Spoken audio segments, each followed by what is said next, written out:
They asked how was your weekend and how was your trip to Florida and how's your health and how are the kids. They even asked how's life been treating you, hon?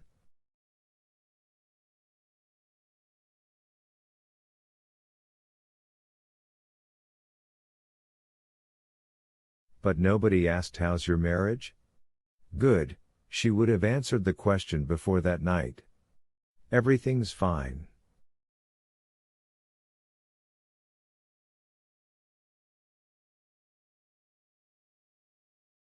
She had been born Darcelyn Madsen, Darcelyn, a name only parents besotted with a freshly purchased book of baby names could love, in the year John F. Kennedy was elected president.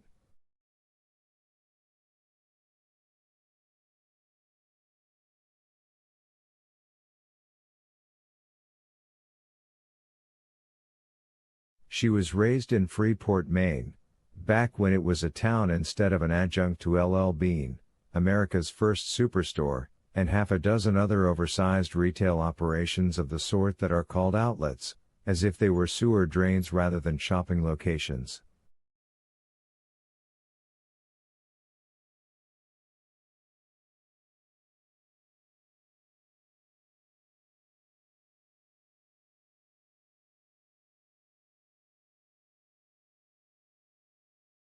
She went to Freeport High School, and then to Addison Business School, where she learned secretarial skills.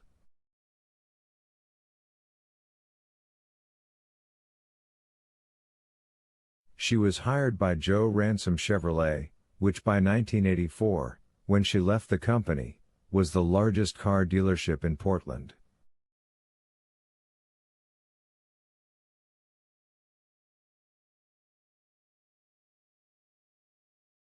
She was plain, but with the help of two marginally more sophisticated girlfriends, learned enough makeup skills to make herself pretty on workdays and downright eye-catching on Friday and Saturday nights, when a bunch of them liked to go out for margaritas at the Lighthouse or Mexican Mike's, where there was live music.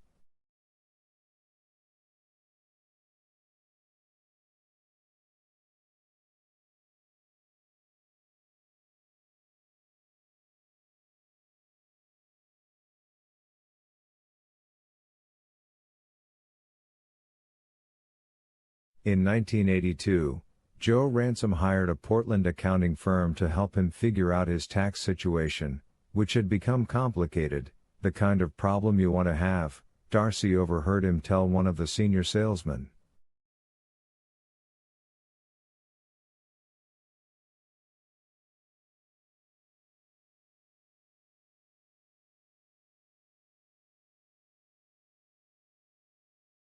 A pair of briefcase-toting men came out, one old and one young. Both wore glasses and conservative suits, both combed their short hair neatly away from their foreheads in a way that made Darcy think of the photographs in her mother's Memories of 54 senior yearbook, the one with the image of a boy cheerleader holding a megaphone to his mouth stamped on its faux leather cover.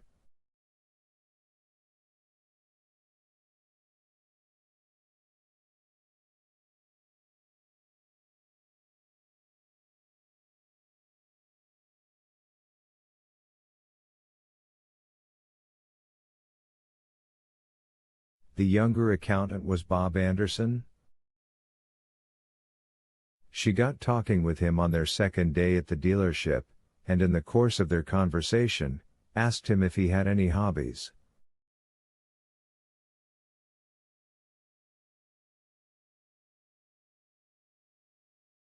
Yes, he said, he was a numismatist. He started to tell her what that was and she said, I know. My father collects Lady Liberty dimes and Buffalo Head nickels. He says they're his numismatical hobby horse. Do you have a hobby horse, Mr. Anderson? He did, wheat pennies. His greatest hope was to someday come across a 1955 double date, which was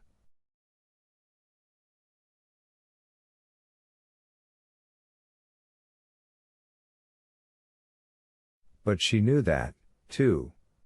The 55 double date was a mistake. A valuable mistake.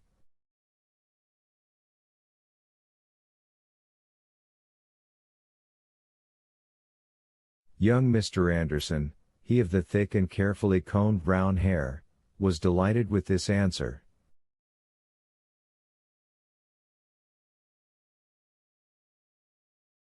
He asked her to call him Bob. Later, during their lunch, which they took on a bench in the sunshine behind the body shop, a tuna on rye for him and a Greek salad in a Tupperware bowl for her, he asked if she would like to go with him on Saturday to a street sale in Castle Rock. He had just rented a new apartment, he said, and was looking for an armchair.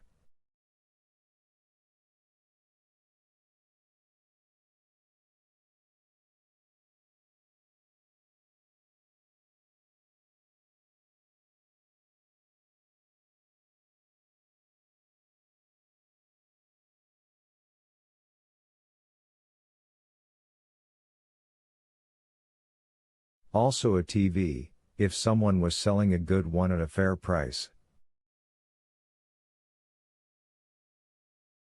A good one at a fair price was a phrase with which she would grow comfortably familiar in the years to come.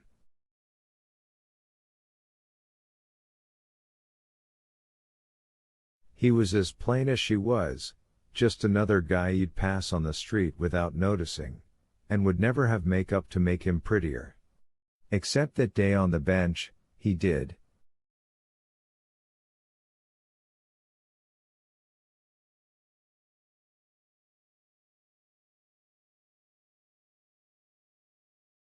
His cheeks flushed when he asked her out, just enough to light him up a little and give him a glow.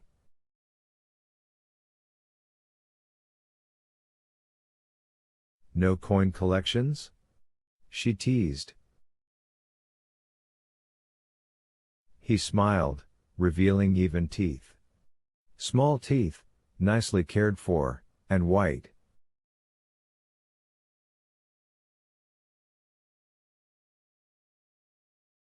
It never occurred to her that the thought of those teeth could make her shudder. Why would it?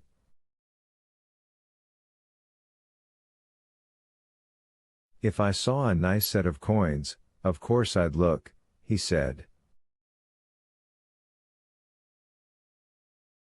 Especially weak pennies? Teasing, but just a little. Especially those. Would you like to come, Darcy? She came. And she came on their wedding night, too.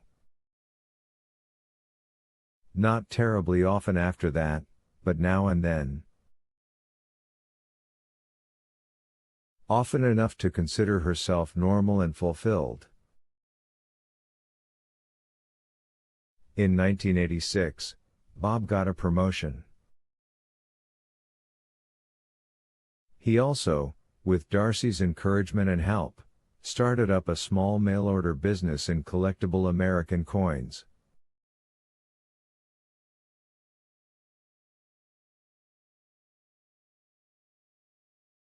It was successful from the start, and in 1990, he added baseball trading cards and old movie memorabilia.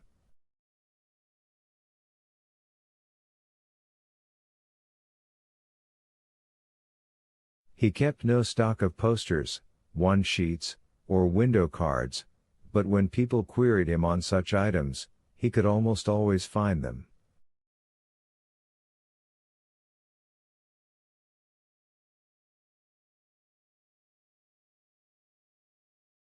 Actually, it was Darcy who found them, using her overstuffed Rolodex in those pre-computer days to call collectors all over the country.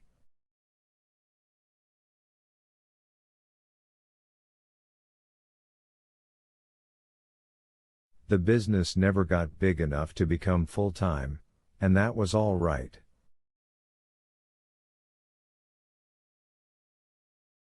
Neither of them wanted such a thing.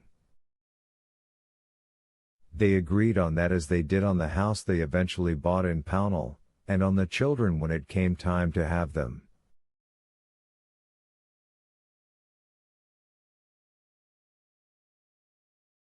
They agreed.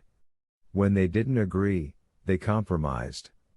But mostly they agreed.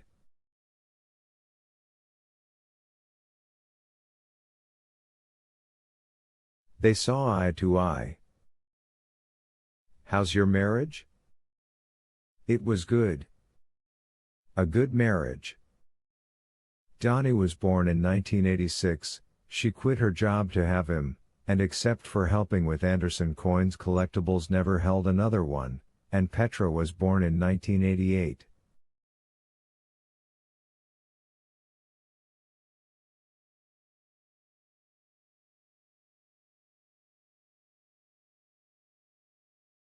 By then, Bob Anderson's thick brown hair was thinning at the crown, and by 2002, the year Darcy's Macintosh computer finally swallowed her Rolodex whole, he had a large shiny bald spot back there.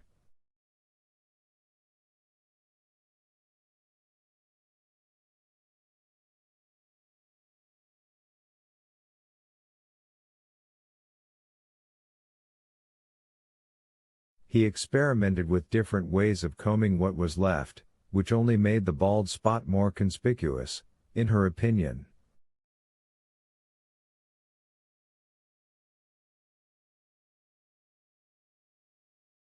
And he irritated her by trying two of the magical grow-it-all-back formulas, the kind of stuff sold by shifty-looking hucksters on high cable late at night. Bob Anderson became something of a night owl as he slipped into middle age.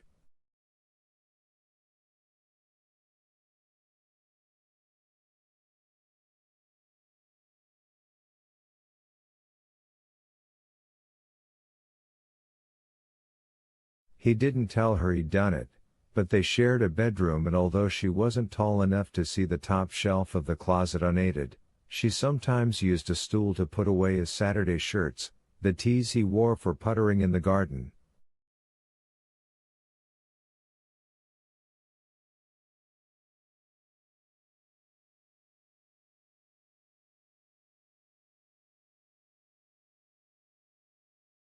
And there they were. A bottle of liquid in the fall of 2004, a bottle of little green gel capsules a year later.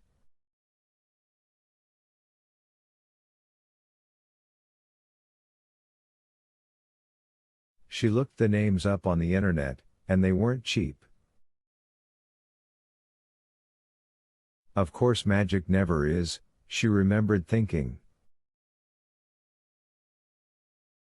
But, irritated or not, she had held her peace about the magic potions, and also about the used Chevy Suburban he for some reason just had to buy in the same year that gas prices really started to climb.